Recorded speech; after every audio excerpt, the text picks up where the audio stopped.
सारे रजिस्टर्स या operating system को मैनेज करना, रिपेयर करना, तो उसके लिए हम लोग जैसे सिक्योरिटी के मेंटेन करने के लिए जो सॉफ्टवेयर यूज करते हो क्या कहलाता है?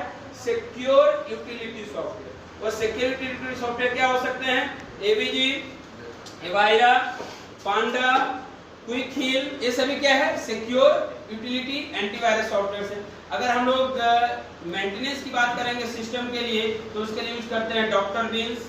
वो क्या करता है? आपके ऑपरेटिंग सिस्टम में कोई रजिस्टर्स अगर लीक है या कोई भी टेक्निकल ऑपरेटिंग सिस्टम से हार्डवेयर से रिलेटेड इश्यूज है तो उसको क्या कर देता है? मेंटेन कर देता है। तो कितने तरह के सॉफ्टवेयर हुए? नंबर 1 सिस्टम सॉफ्टवेयर यानी ऑपरेटिंग सिस्टम। ऑपरेटिंग से सेकंड क्या है? Application software. अच्छा, सिस्टम सॉफ्टवेयर को आप दो तरीके से क्लासिफाई करते हैं ना, एक CUI मोड में कमांड यूजर इंटरफेस, और दूसरा क्या होता है? UI में graphical user interface mode.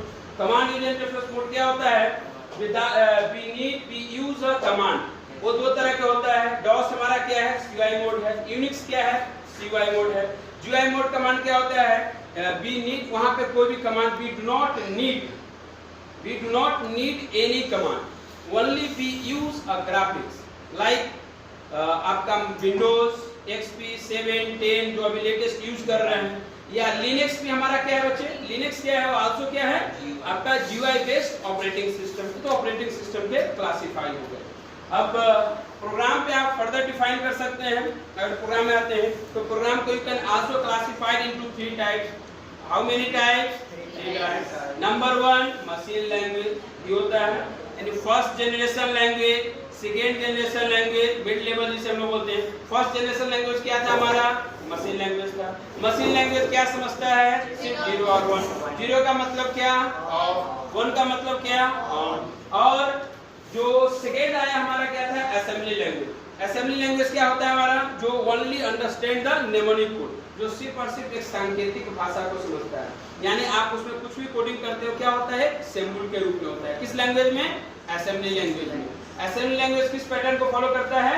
Mnemonic code को। फिर आता है हमारा हाई लेवल लैंग्वेज।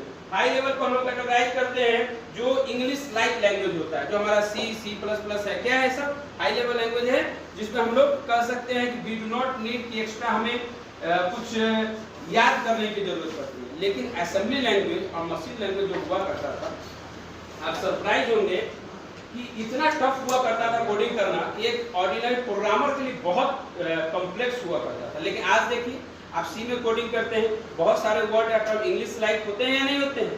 मीनिंग ठीक है प्रोग्रामिंग के अकॉर्डिंग है, लेकिन वर्ड तो इंग्लिश है ना। यस या नो? सनी, वर्ड तो इंग्लिश ही है ना। आप जो प्रिंट लिखते हैं, वर्ड लिखते हैं, ये सभी क्या है? वर्ड इंग्लिश लाइक ही होते हैं। तो दिस इज वेरी इंपॉर्टेंट। क्या है? इंग्लिश लाइक वर्ड होते हैं। क्लियर है? अब फिर आते हैं अभी